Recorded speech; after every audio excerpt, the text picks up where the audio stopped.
Hi, everyone. Thank you for joining our call today for a status update on the International Space Station and commercial crew programs. I'm Leah Cheshire. We're here at NASA's Johnson Space Center, and joining me on the line today are Ken Bowersox, Associate Administrator for NASA's Space Operations Mission Directorate, Steve Stitch, Manager for NASA's Commercial Crew Program, and Dana Weigel, Manager of NASA's International Space Station Program. We're going to give our participants some opportunities to provide opening remarks today before getting into the question and answer portion of our session. We've recently had some technical difficulties on some of our conference calls, so our conference line will be moderated by the call moderator during the Q&A portion today. We already see some of you in the queue, but a reminder, if you have a question, press star 1 to raise your hand and press star 2 to lower it if you hear your question answered.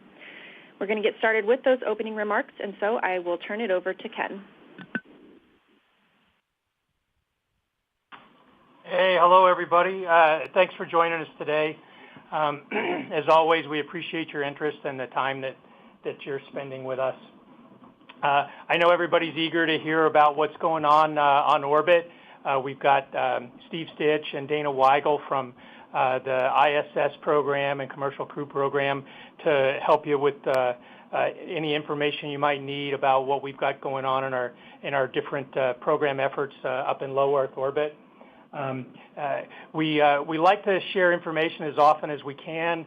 Our tendency is to wait until we've got really clear information to provide you on decisions that we're making. In the current situation we have on orbit, especially with Starliner, that information has been slower to develop. It's kind of interesting. Our decision-making process at NASA can run really fast, or it can take a while.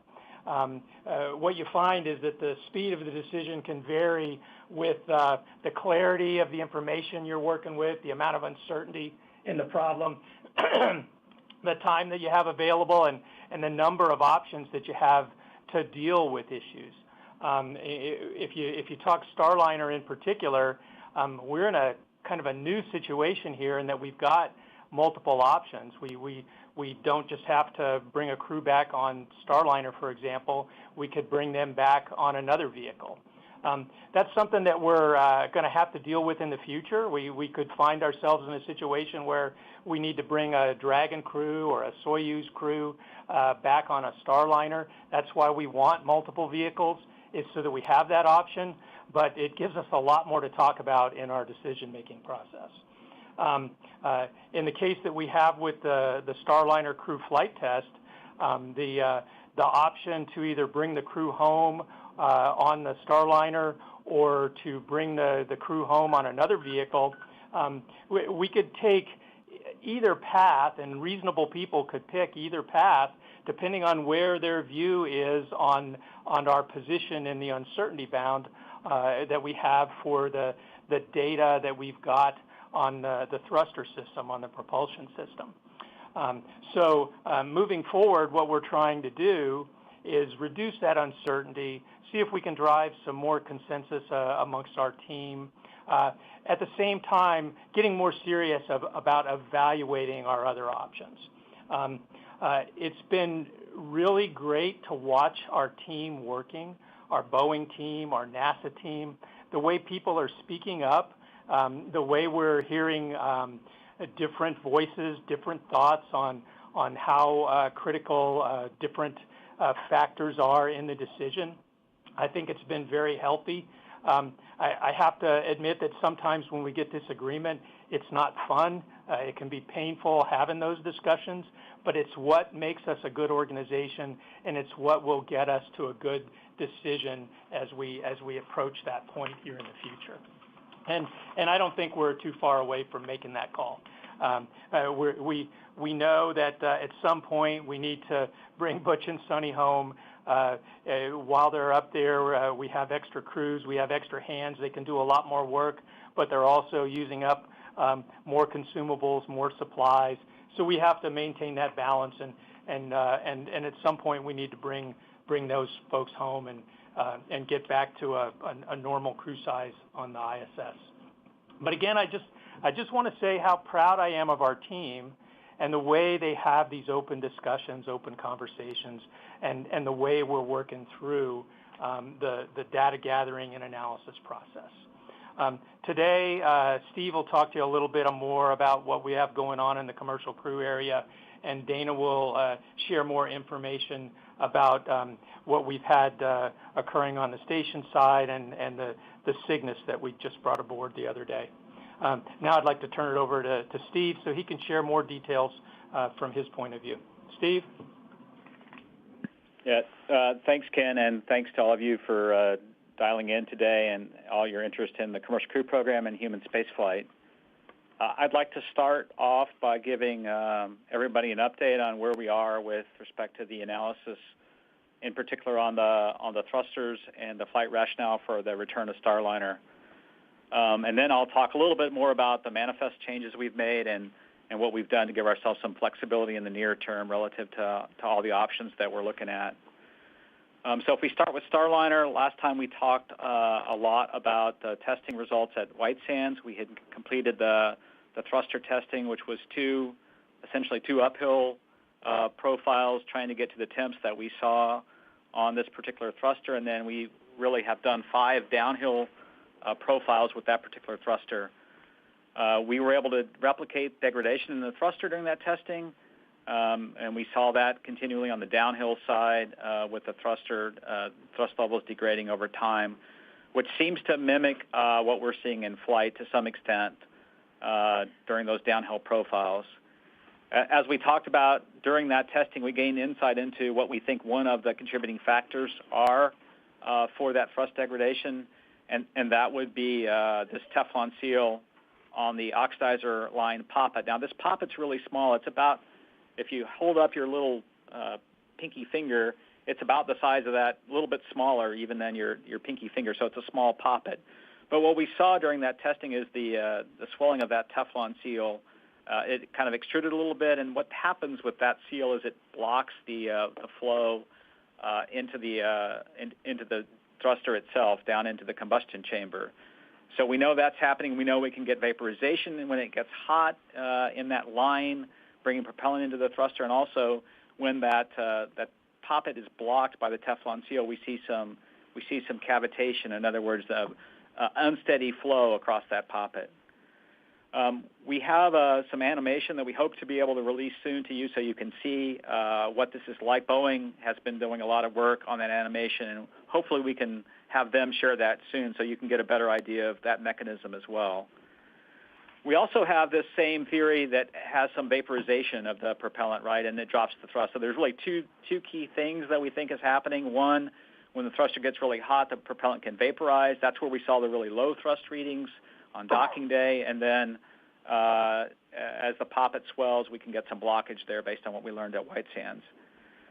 What we're trying to do now is sort of understand what all that data means to us from the White Sands testing, and then what it means to the thrusters on orbit.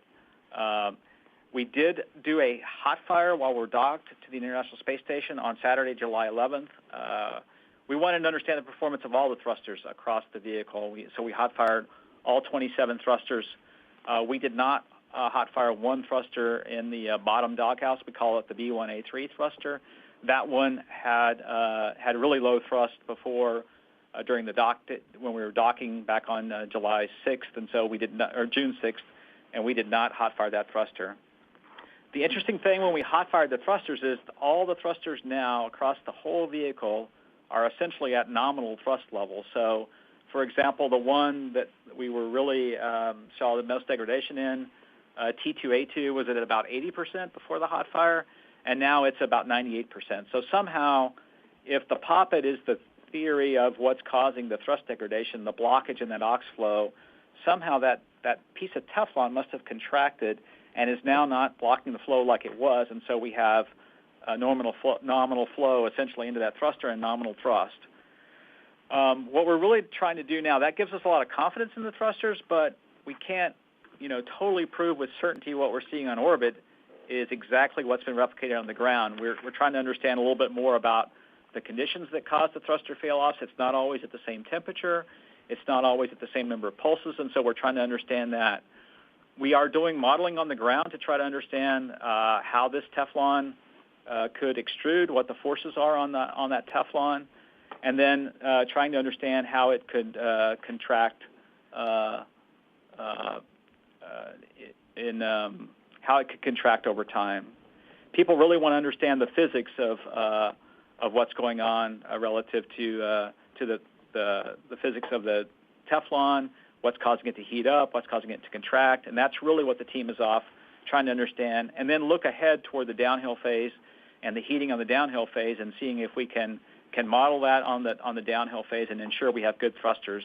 Again, as I've talked, we have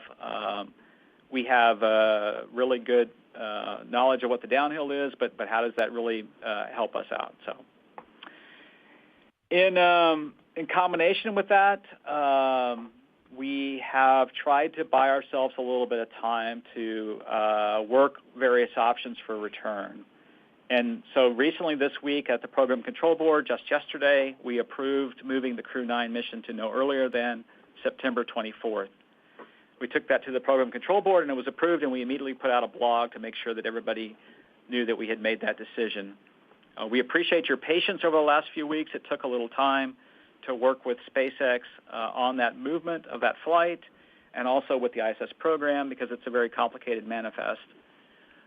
In addition, we moved the Crew-9 mission off of Pad 39A onto Pad 40 to deconflict with the pad preparations in September for NASA's Europa Clipper mission, which is flying off 39A with an October 10th launch date. So we've been working the certification of Pad 40 for a long time. We've always wanted to have a backup pad for these kinds of scenarios, and so that work has been underway for some time, and we think we can get that certification completed in time for a September 24th launch of Crew-9.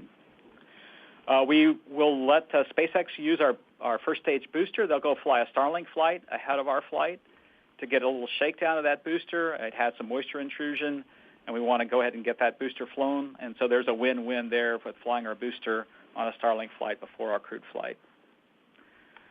Essentially what we are doing is we're taking the SpaceX 31 slot that was out there in the manifest, and we'll let Dana talk more about that. As we've said before, our prime option is to return Butch and Sunny on Starliner. However, we have done the requisite planning to make sure we have other options open. And so we have been working with SpaceX to ensure that they're ready to respond on Crew-9 for a contingency of returning Butch and Sunny on Crew-9 if we need that. We have set up the Dragon for Crew-9 to have flexibility to have only 2 passengers fly up on that flight, and then we could return 4 crew members in the February 2025 timeframe, and Butch and Sunny would remain on station and become part of that increment and return home with them on Crew-9. Now, we haven't approved this plan. In other words, we've done all the work to make sure this plan is there. We have the suits identified to fly up on Crew-9. We have the seats set up so that we can fly a multiple complement of people, but we have not turned that on formally as that's the path that we're going to go down. But we wanted to make sure we had all that flexibility in place. We'll fly up the supplies needed on that Crew-9 flight, including any suits needed for Butch and Sunny. We've done previous work with that for other contingencies. And we'll have the right foam inserts to work on all the seats for the various crew members. We've had a lot of discussion and questions about task orders recently, and I would say, we've done a lot of work in Commercial Crew to prepare for multiple contingency options. The first one is, and we want to be open and transparent about those options, the first one is to have an option in Dragon on the cargo pallet to fly 1 crew member, a total of 5 crew members down in a contingency only. And so we had a task order in place to go do that work, and that's out there. And so that work has been completed, and we now have modified the capability to not use a seat liner, but also use the phone. On Crew-9, we now have the capability to fly 2 crew members up and have ballast in the seats for that, and then return a total of 4 crew members with the right seats. We actually put out a task order with SpaceX to do that work, and that task order is out there in place, and SpaceX has completed an initial part of that work, and then there's a final part of the work to configure the vehicle for the two-crew option and complete training for the crew for that option. And then finally, there's one more task order that we have worked on. In the event that we have to undock Starliner first in an uncrewed configuration, we have a task order in place to allow up to 3 crew members on the cargo pallet using a foam configuration in the Crew-8 Dragon. So we've done a lot of contingency work and a lot of contingency planning for a lot of scenarios, but we think now we would have the whole waterfront covered. As I said, we haven't really implemented planning for the mission for these things, but we have all these items in place to keep all the options on the table.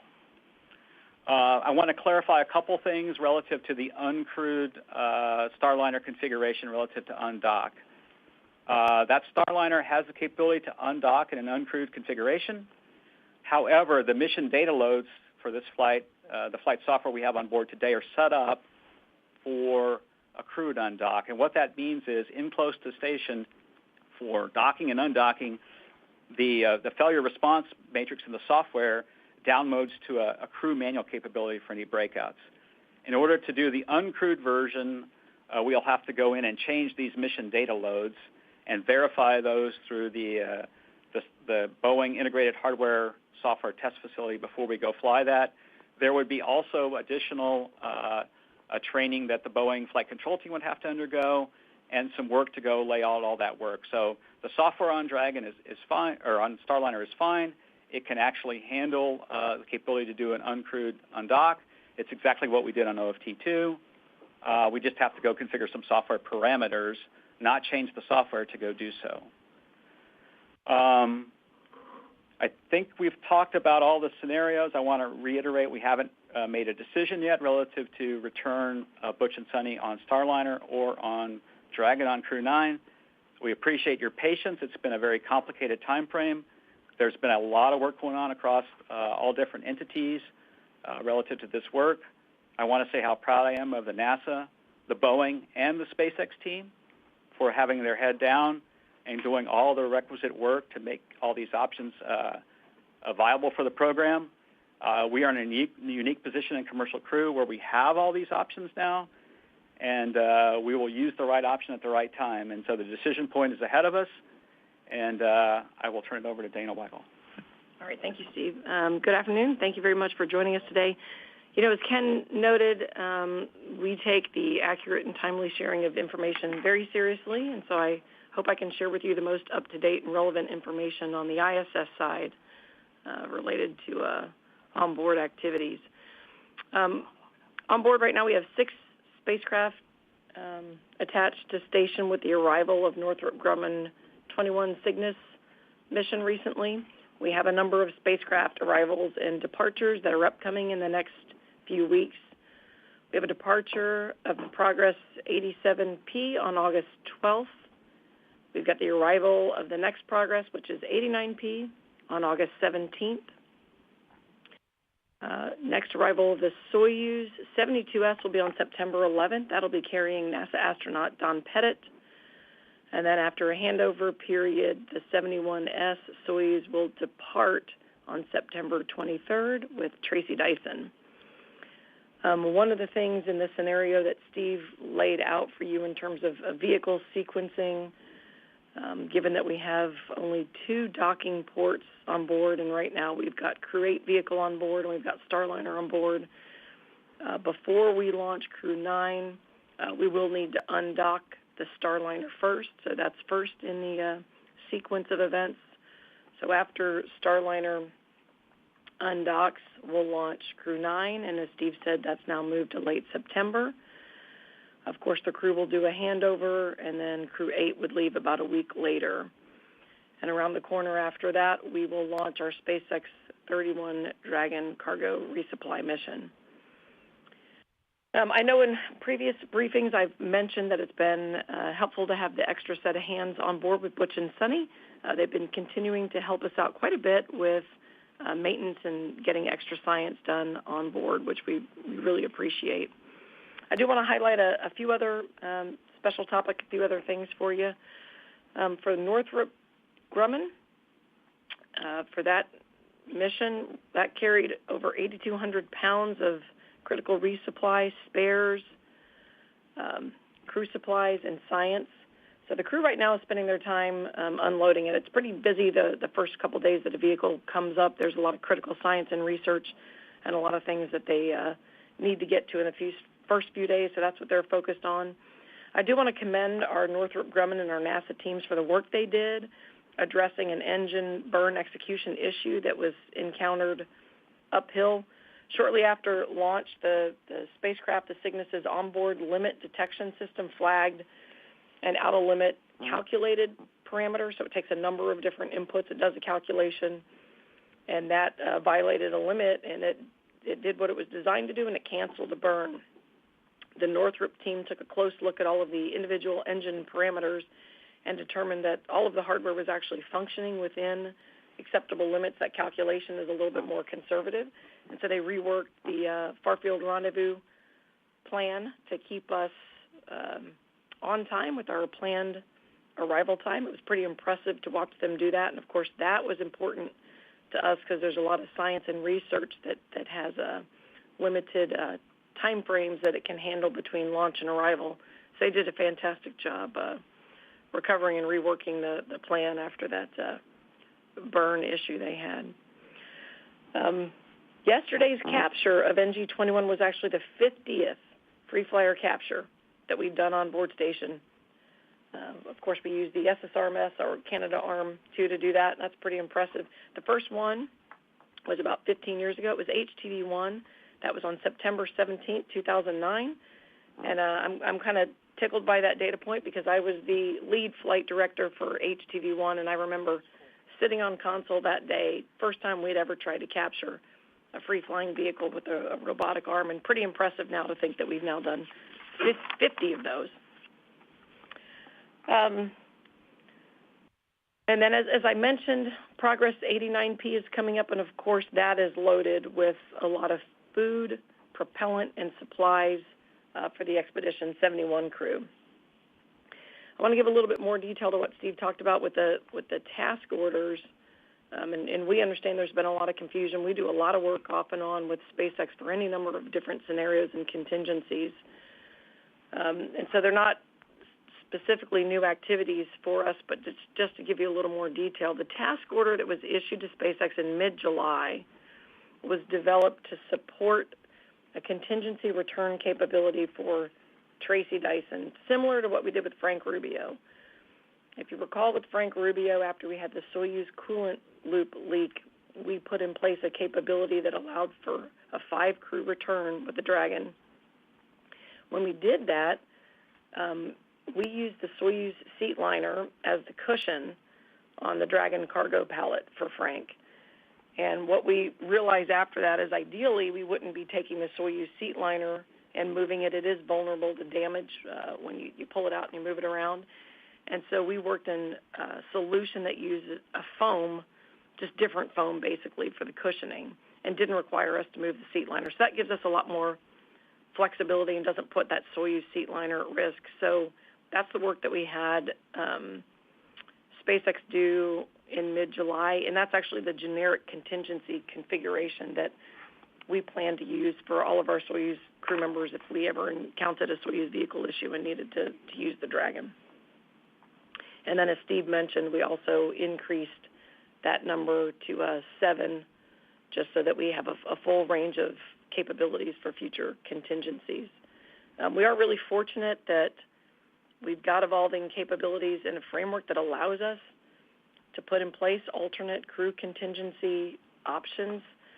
I think the Soyuz coolant leak taught us quite a bit. You know, we'd always been protecting for anomalies on board station, but you know, you can have any number of an anomaly on a crew vehicle too, whether it's a micrometeoroid strike or anything else. So smart for us to always have backup plans in place. Steve mentioned the specific backup plan for Starliner, and just to give you a few other pieces to that plan, if we did fly up Crew-9 with 2 crew, our plan is to leave Butch and Sunny on board to execute the rest of that expedition. They would return on Crew-9 with the normal crew rotation timing. A couple years ago, we made the decision, knowing that this was a test flight, to make sure that we had the right resources, supplies, and training for the crew, just in case they needed to be on ISS for whatever reason for a longer period of time. So Butch and Sunny are fully trained. They're capable and current with EVA, with robotics, with all the things we need them to do. Of course, as you know, they have both actually done expeditions on board station previously. They've also done EVAs for us. I did pre-position their EVA gear earlier in the year just to have that on board. So they've got suits that fit them, and so no issue or challenge with them performing the increment if we really had to do that. And to reiterate what Steve said, those are backup contingency plans. We have not made any decisions at all in terms of anchoring to a specific plan. I hope that helps fill in some of the blanks and keeps you guys fully informed with our latest. And with that, I will turn it back over to Leah.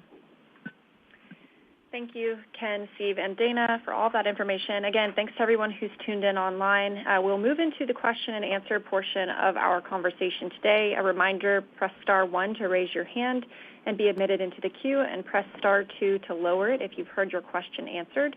And as mentioned earlier, I will be turning over this portion of the call to Holly, our operator online. So, Holly, I'll let you take it away.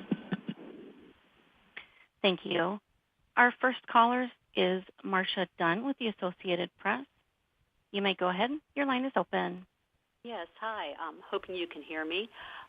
For Steve, Ken, or both, after so many critical problems, how can NASA have any faith in bringing Butch and Sunny home in the Starliner, no matter how many more tests or patches are done?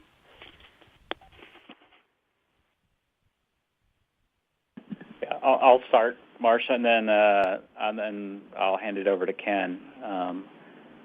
I think if we step back and look at the two big issues we've been working on orbit, really the helium leaks and the thruster issues, I think, the key attribute really to moving forward for the rest of the flight is to understand how those systems are used for the remainder of the flight and what the demand is on both the helium system, which is primarily the deorbit burn, and also the thrusters, which is the deorbit burn. And so we're really trying to understand the usage of the thrusters for the deorbit burn, and then also really delve into the physics of what's happening. I think if we could replicate the physics in some offline testing to understand why this poppet is heating up and extruding, and then why it's contracting, that would give us additional confidence to move forward, to return Butch and Sunny on this vehicle.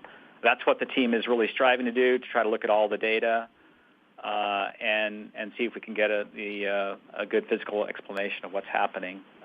And I'll see if Ken has anything to add. Yeah, I'll just add a little bit more there, Steve. I think your description was really good.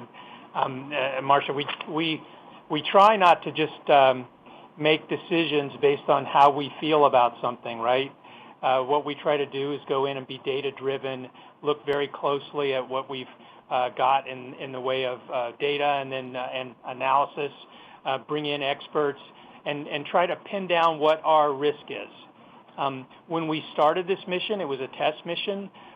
We knew that it potentially had a higher risk than a flight on a vehicle that has more experience, more flights on it, right? So we're at the point now where we see additional risk that's in a fairly broad uncertainty band, depending on how much data and how much understanding you have. You might take a different view of where we are in that risk band. But switching off of our primary path of bringing Butch and Sunny home on Starliner causes us to take additional risk in the rest of our mission profile. And so we have to compare all those risks, and we'll weigh all that as we make our final decision.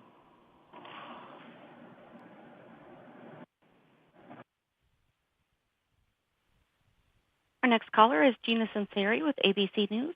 You may go ahead.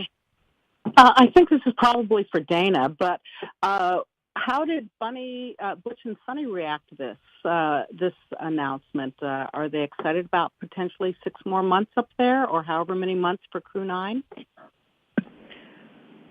I would say it wasn't an announcement. So Butch and Sunny are aware that we're always looking at contingency plans. I mean, this is a pretty common thing that we do. We've always got backup plans. Of course, they knew, before they flew that they had been fully trained, on board. The ground team has done a great job talking with Butch and Sunny and keeping them included in all of the discussions. In fact, I'll let Steve share, but he's had some recent board meetings where they participated. Butch and Sunny are ready to support, and they trust the ground teams. They're ready to support whatever we need to do. They're great crew members, great astronauts, great at flying Starliner. So I'd say they're prepared for either path that we go down. And let me hand it to Steve to share a little bit more insight with you in terms of communications with Butch and Sunny. Yeah, I would say, Gina, we continue daily, weekly to update Butch and Sunny. They will. The great news is the station has a lot of capability. They can dial into our meetings. They dialed into our program control board last Tuesday, and we're able to sort of hear all the different various opinions of where we're at and all the data that we've been putting together and all the different risk assessments. So they're getting that data. I think Butch and Sunny are ready to do whatever we need them to do. They could be coming home on Starliner, before September 24th. As Dana said, we haven't made a decision yet, right, of whether we pursue the rest of the mission and complete it nominally, as Ken said, or we have Starliner come home in an uncrewed configuration. So that's a decision ahead of us. Knowing Butch and Sunny, they are professional astronauts and test pilots, and they understand the difficulties of the decisions that we're faced. They have complete confidence in the ground teams, and then they'll do what we need them to do.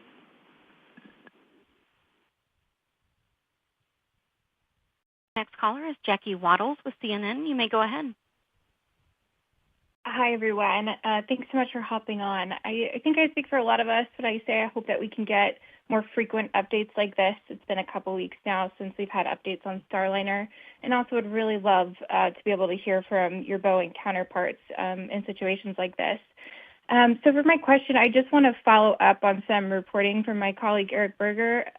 So it sounded like behind the scenes there was some pretty serious concern about if Starliner has certain thrusters fail during undocking, that it could pose a threat to the ISS or become uncontrolled. Can you tell us if that's true, if that's something that's really being discussed behind the scenes?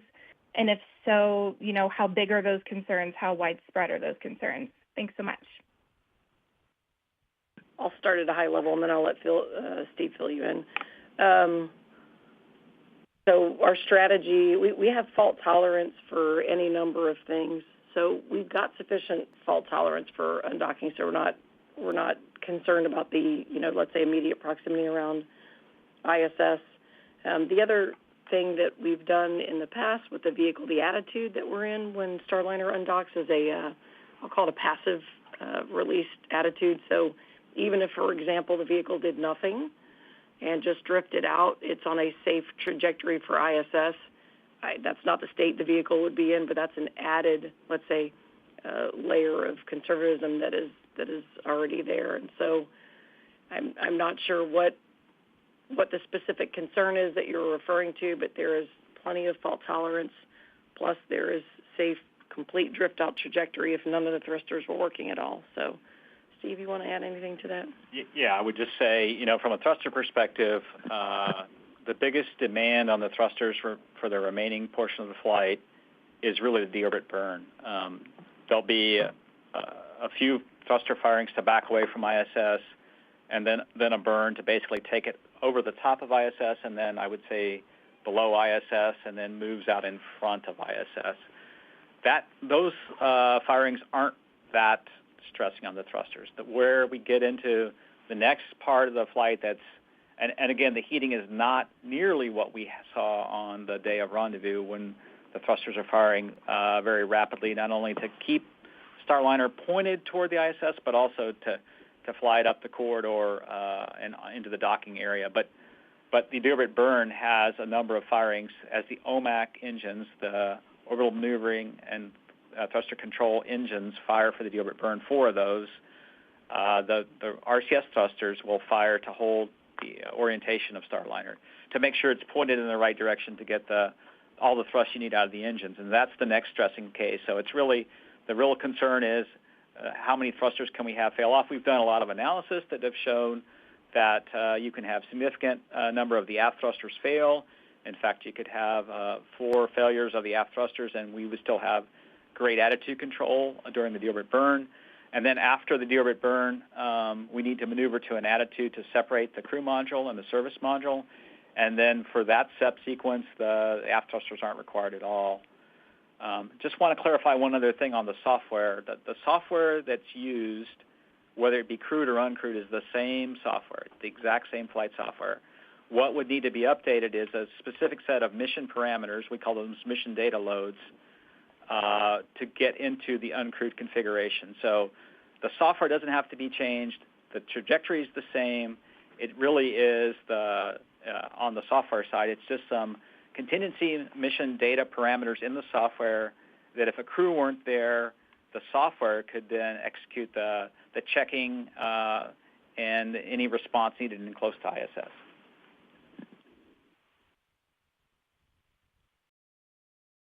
Our next caller is Bill Harwood with CBS News. You may go ahead. Thank you. I think this is for Steve. Can you clarify what the actual risks are with the return? In other words, what I'm asking is, what's the worst case, given what you know about the health of the OMACs and the past problems with the RCS jets? You just mentioned you could fail off a bunch of them. It sounds like, and please correct me if I'm wrong, that as long as the OMACs fire, you're going to come down, and the crew would survive that. They might not land where they wanted to, or is it worse than that? I don't understand.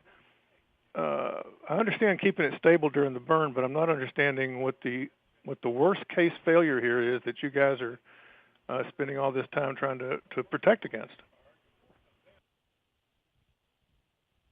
Yeah, that's a good question, Bill. I think it's really the worst case would be some integrated failure mechanism between the helium leaks and the RCS thrusters. And so for a nominal deorbit burn, as I talked about, we fire 1 OMAC in each of the 4 doghouses.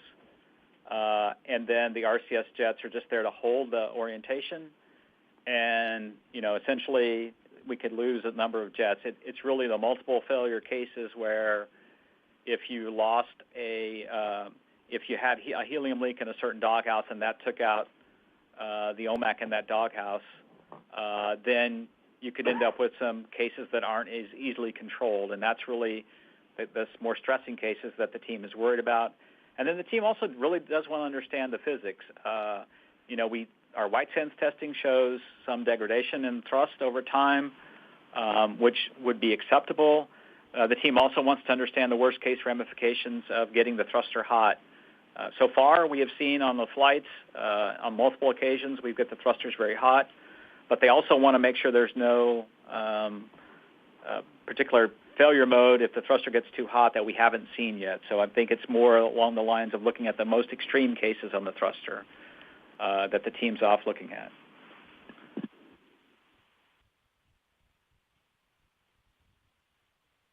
Our next caller is Micah Maidenberg with the Wall Street Journal. You may go ahead. Thank you. Hi, all. Boeing said last week that data supports flight rationale for using Starliner to take Butch and Sunny back to Earth.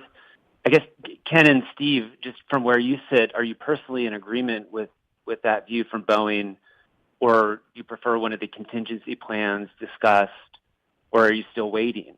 And just wherever you are on that, could you please explain kind of the magnitude of debate within NASA about using Starliner to return the crew members? Like, how many people, for example, on the program control board are currently opposed to that? Thanks. Well, why don't I start, Steve, and then you can kind of finish and tell Micah about the PCB. As I mentioned before, I think reasonable people could have different views on which path we should take.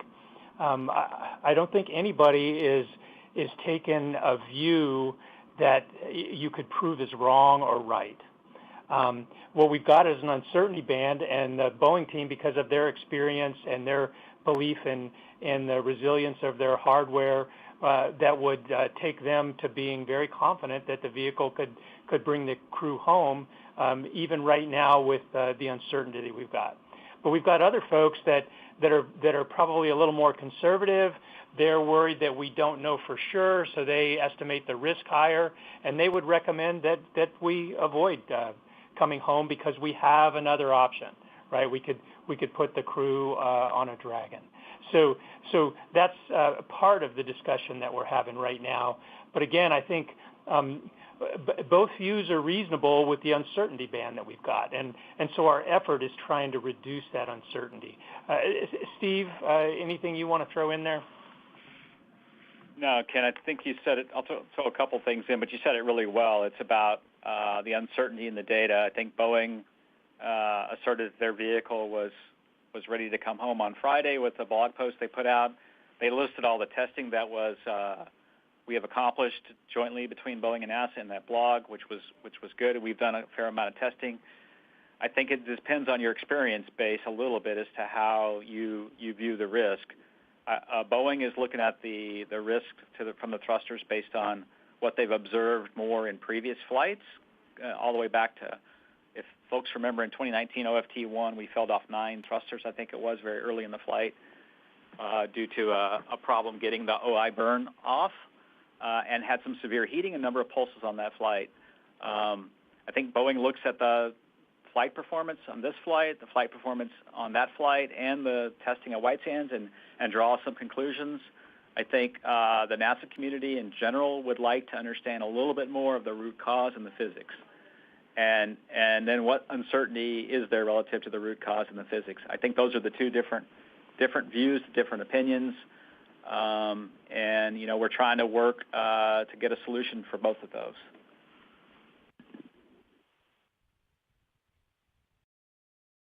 Our next question comes from Joey Roulette with Reuters. You may go ahead. Thanks. Just wanted to follow up on Micah and Bill's question for Steve or Ken. Can you kind of quantify the disagreements that the NASA team is voicing during these meetings or the program control board? Like, what number of dissents or disagreements are you having compared to those who are supporting the data, or in otherwise? And then real quick for Steve, who comes off, or for Dana, who comes off of Crew-9 under the contingency plan? Would that be NASA astronauts or the Roscosmos astronaut? Thanks.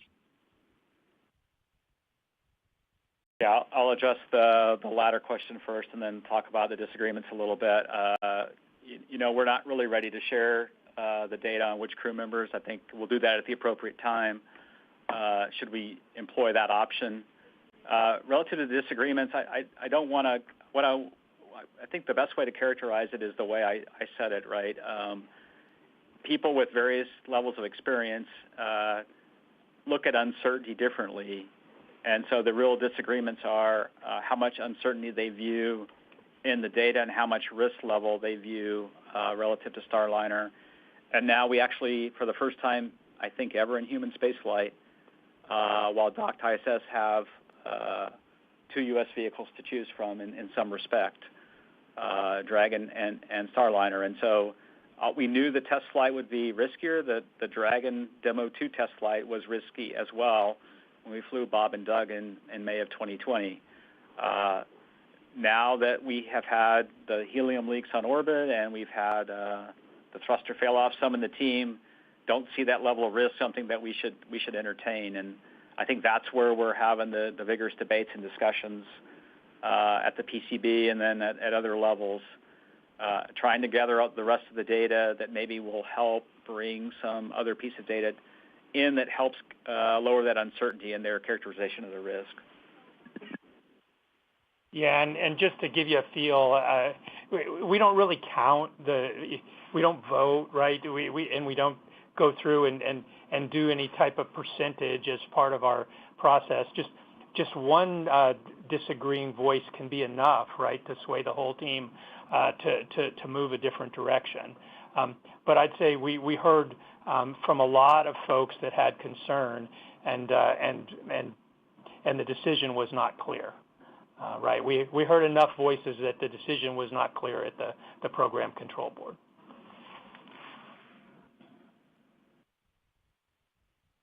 And our next question comes from Michael Sheets with CNBC.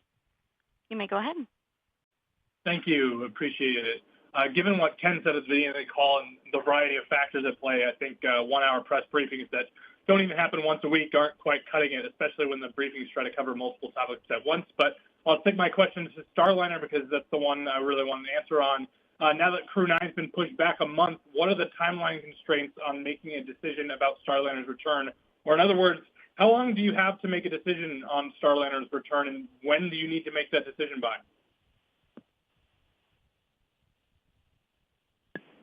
Yeah, we're in the process of laying that data out right now. I mean, we've authorized Boeing to go lay out the plan, not execute, but lay out the plan for what it would be, what would be required to do the uncrewed undock, and that will get a first look at that schedule probably early next week.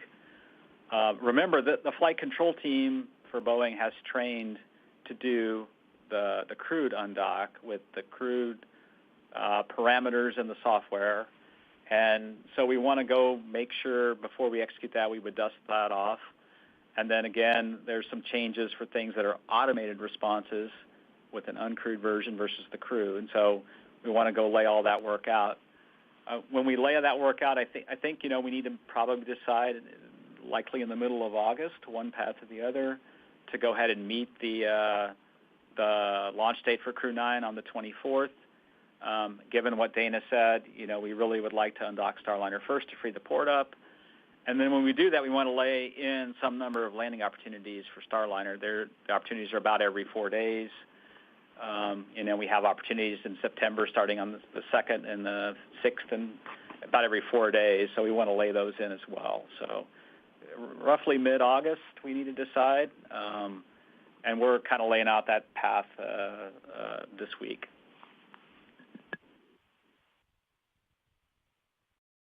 Our next caller is Lauren Grush with Bloomberg. You may go ahead. Hi.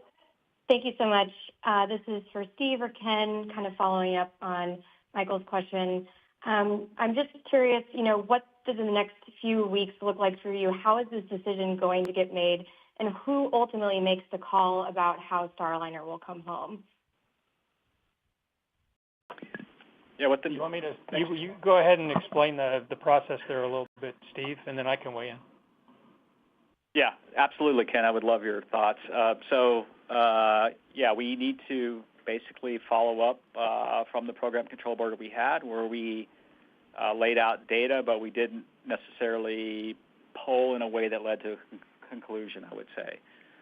We have new data coming in. I failed to mention we have brought in extra propulsion experts from across NASA, from the Jet Propulsion Lab, from the Glenn Research Center, and from the Goddard Space Flight Center as well, to help. They are meeting here this week to see if there's some data that perhaps we have missed.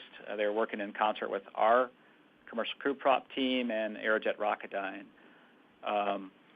So once we get all that data together, we'll have to come to the Program Control Board, see if we've closed all the actions as well from the previous Program Control Board, then take that to an agency flight readiness review, make a recommendation to Ken, and then depending on how that meeting goes, there could be another step with Jim Free and ultimately the administrator, and I'll see if you have anything to add, Ken. I think you summarized it really well, Steve. The way it would work is it comes to the flight readiness review. I chair that review. We'll poll everybody, see where we are. I'll state what my position is at that time.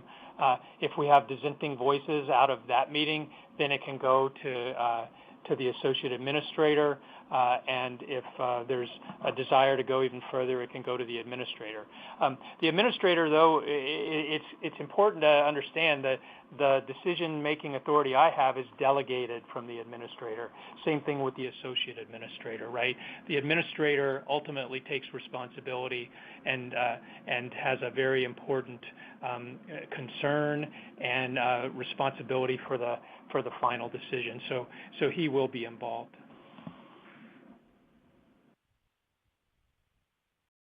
And our next caller is Chris Davenport with the Washington Post. You may go ahead. Hi, thanks so much. Quick, can you certify Starliner if it comes back without crew? Is that theoretically possible? And then just a quick follow-up on Bill Harwood's question about the worst-case scenario. Steve, you were talking about understanding the heat generated by the thrusters and understanding the worst-case scenarios. I just wonder if there's any concerns about the heat inside the doghouse, if that could affect the propellant lines or even ignite the propellant. I think you had said something about concerns about the propellant vaporizing, but I wonder if it gets hot enough, if there could be a more adverse effect. Thank you. Yeah, I'll take the first question relative to certification.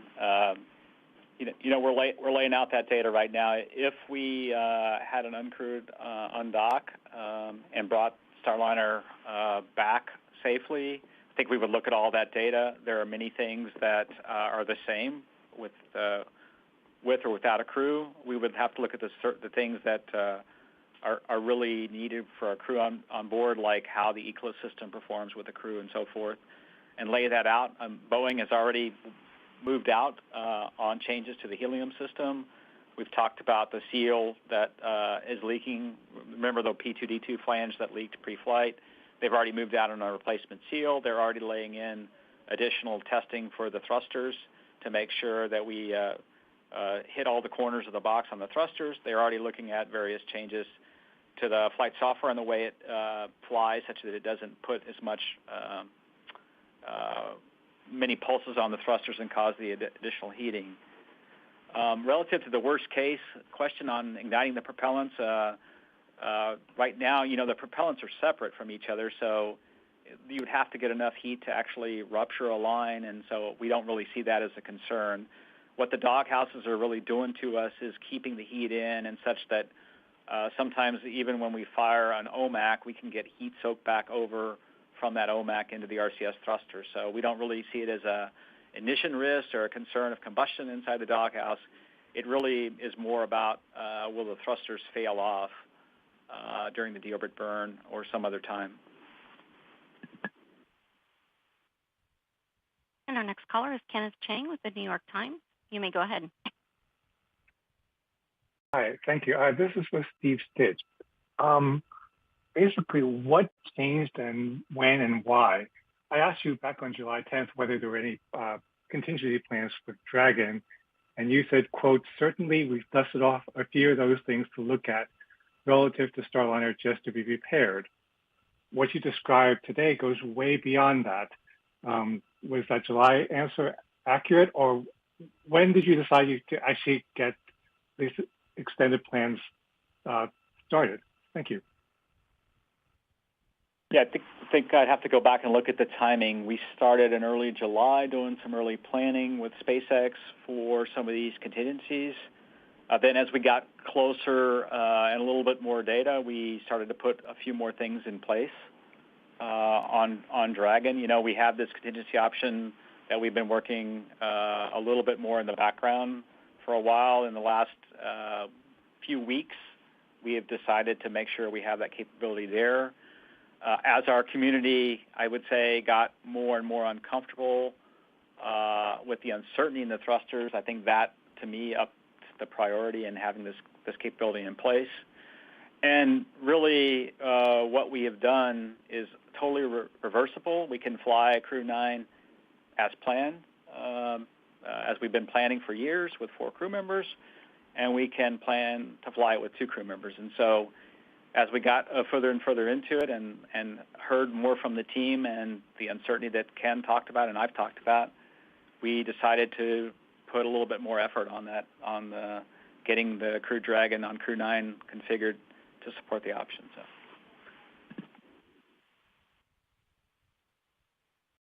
Our next caller is Irene Klopp with Aviation Week. You may go ahead. Thanks. Steve, did folks get less comfortable with flying Butch and Sunny on Starliner following the discovery of the Teflon seal degradation during the White Sands tests, or what is it that actually had the sort of the public-facing view go from Starline's safe to come home at any time, that there's a landing opportunity, we just want more data, to where we are today with all the contingency plans? Yeah, those are good questions. I would say that testing at White Sands and the discovery, really, that the poppet Teflon was extruding after the testing was a bit of a surprise to us, and so that I would say upped the level of discomfort and total, not total understanding of the physics and what's happening. I would think that was a key change, and then. You would think that the thrusters recovering would be a positive thing in that, and I think I misspoke earlier. I think I said July 11th, but that thruster test was on the 27th of July, just a few Saturdays ago. They all seem to recover that Saturday, so that has given the team a little bit of, given what we saw at White Sands with the poppet, given that they've recovered, how are those two things congruent with each other, and then how do we understand the total risk level? And that's what we have embarked upon this week with not only our prop experts, with experts from across the agency to make sure we're not missing something. And our next caller is Eric Berger with ARS Technica. You may go ahead.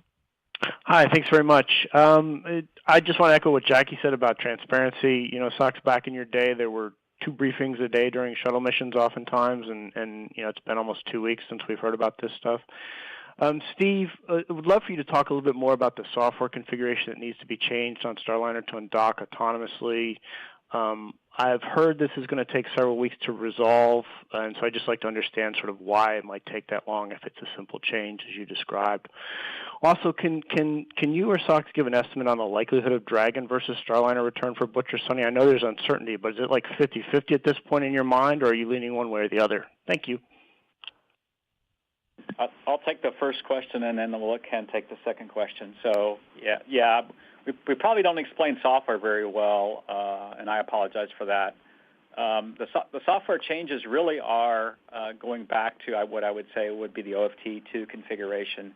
And if you just think about the Starliner team, they have moved from May of 2022 into flying a crewed mission. They made a shift